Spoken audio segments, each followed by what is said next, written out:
लंकापति रावण, आपकी प्रचंड भक्ति और सेवा भाव देखकर मुझे आभास हुआ कि आप पे मेरा क्रोधित होना मेरी भूल थी।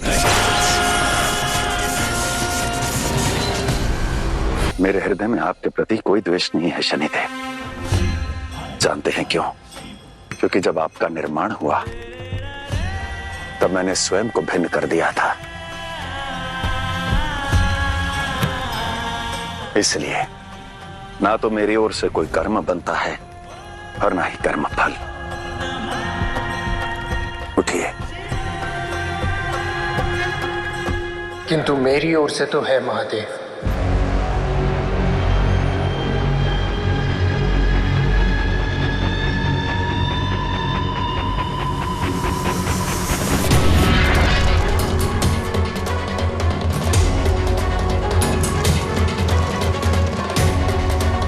जिस प्रकार मैंने अपने आराध्य महादेव के स्वप्न गृह पर अपनी वक्र दृष्टि डाली, उसे चलाया,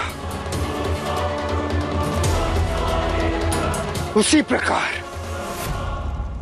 मैं स्वयं भी उसी अग्नि में जलना स्वीकार करता हूं, स्वीकार करता हूं, स्वीकार करता हूं।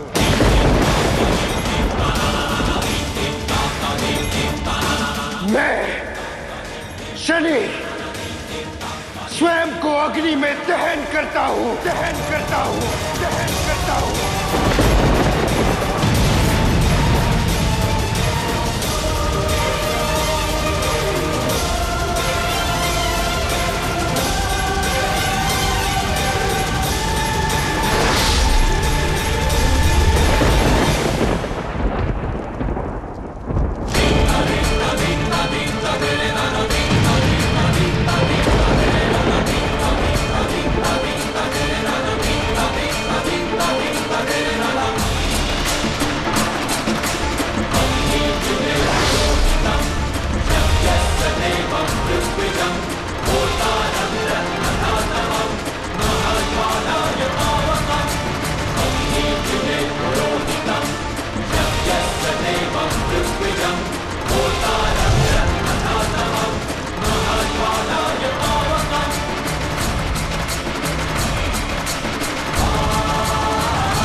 शनिदेव,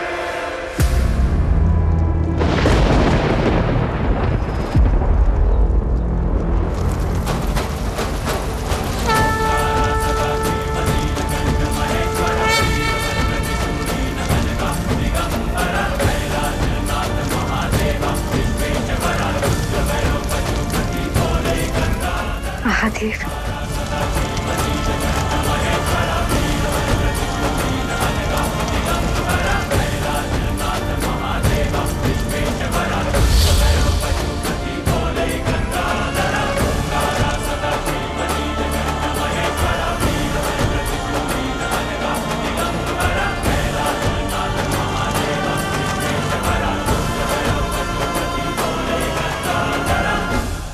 क्यों महादेव, क्यों मेरा कष्ट आप स्वयं सह रहे हैं? आपने मुझे अपना गुरु माना है और एक अच्छा गुरु सदैव अपने शिष्य की हर भूल को स्वयं पर ले लेता है।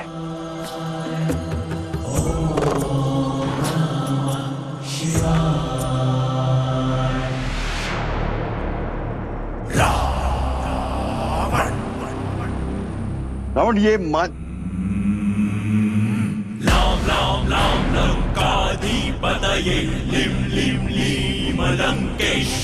ये सब क्या है?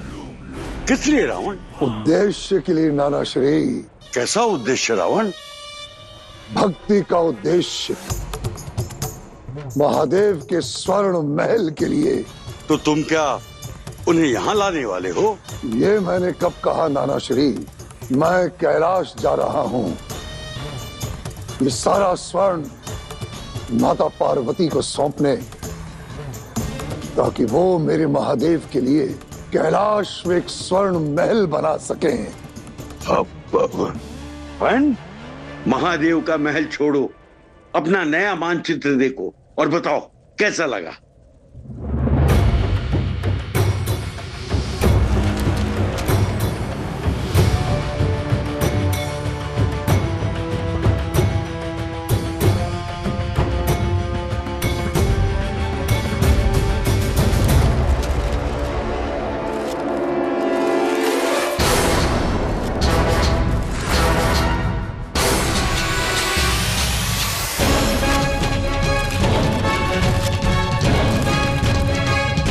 क्यों रावण, अच्छा नहीं लगा? मेरी कल्पना की सोच से बहुत दूर है ये मानचित्र।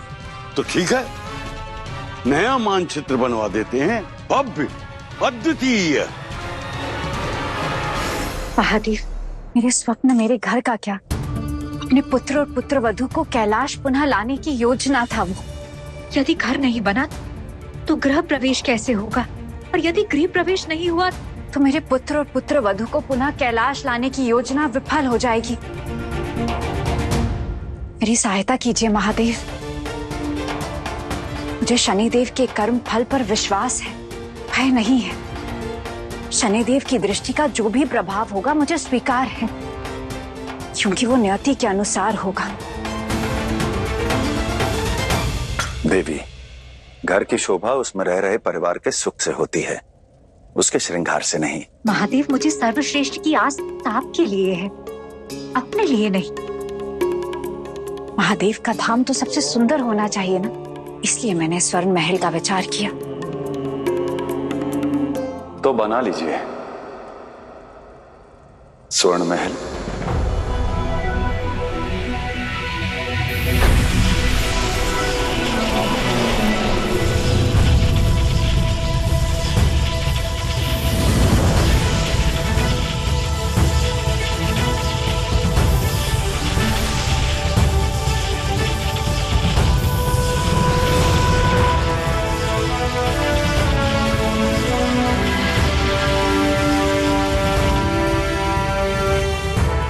अद्भुत।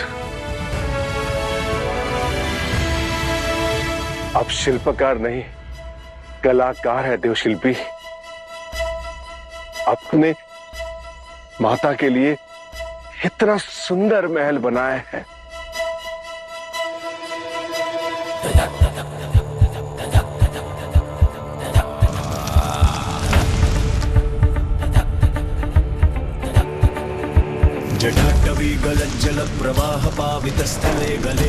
असंभव, ये कैसा दृश्य है, ये कैसी माया है।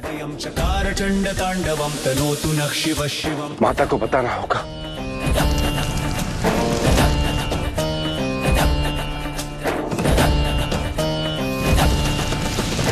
माता, माता। नंदी, घर का कार्य कहाँ तक पहुँचा, कितना संपन्न हुआ? माता, वो वहां कोई विचित्र माया हो रही है। एक बड़ा सा कुंभ कैलाश की ओर आ रहा है, आपके महल जितना भव्य। क्या? माता, माता, वो घड़ा नहीं है। मेरा अर्थ है कि केवल घड़ा नहीं है, अर्थात। ये इतना तीव्र क्यों बोल रहे हो गणेश? शांति पूर्वक बताओ, क्या कह रहे थे? वो मायावी कुंभ कहाँ देखा तुमने? वो देखिए माता।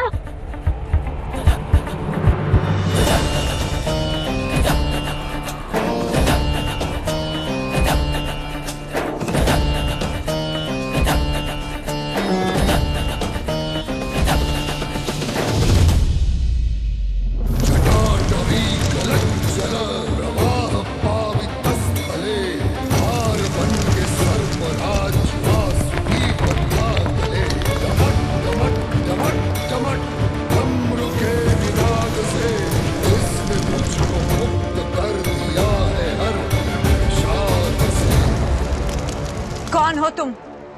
सामने आओ।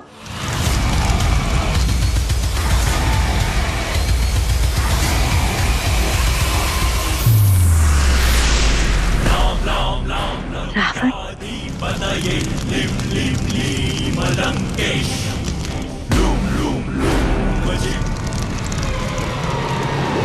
ये सब क्या है रावण? तपता हुआ स्वर्ण है माता। परंतु यहाँ ये तपता हुआ स्वर्ण महादेव के स्वर्ण महल के लिए मेरी ओर से एक छोटी सी भेंट है माता।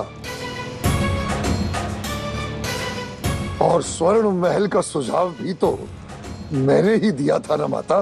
किंतु उसके लिए अग्नि में तपने की क्या आवश्यकता थी? स्वर्ण को पिघला कर लाया हूं माते, ताकि उसे आपके महल पर अर्पित कर सकूं। यदि अग्नि का तप न होता तो वो ठोस हो जाता माता, और बह नहीं पाता। हे माता, यदि मैं चाहता तो मैं आपको आपका ये उपहार अपनी असुर सेना के हाथों भी भिजवा सकता था, किंतु फिर वो एक भक्त की भक्ति की पराकाष्ठा नहीं कहलाता। हे माता, अपनी श्रद्धा का साक्ष्य देने के लिए मैं स्वयं इस स्वर्ण को अपने साथ लंका से लेकर आया हूं। कृपया अब इसे महल पर अर्पित करने की अनुमति प्रदान करें।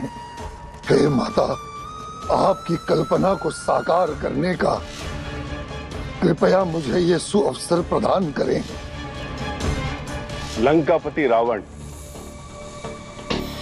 आपकी प्रचंड भक्ति और सेवा भाव देखकर मुझे आभास हुआ कि आप पे मेरा क्रोधित होना मेरी भूल थी। हे नंदीश्वर महाराज, समय रहते समझ गए, बुद्धिमान हो। आपको मेरी भक्ति का आभास हो गया, मेरे लिए तो इतना ही बहुत है।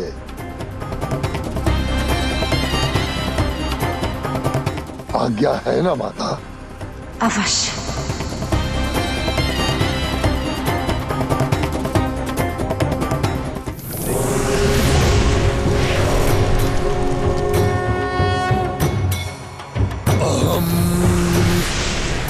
निर्विकल्पम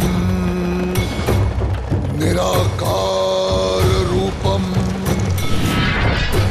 शिवोहम शिवोहम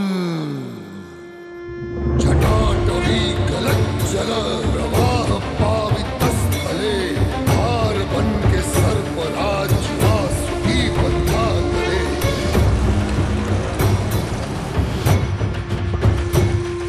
जटाटवी गलज्जल प्रवाह पावितस्थले भारवन के सर्पराज वासुकी बंधा करे।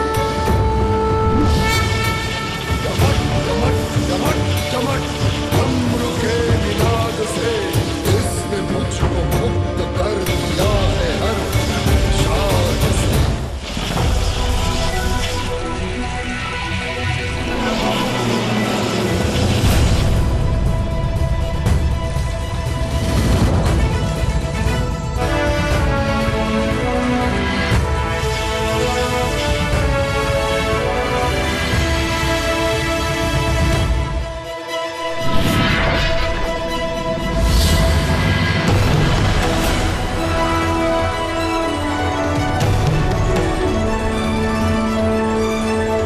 स्वर्ण महल,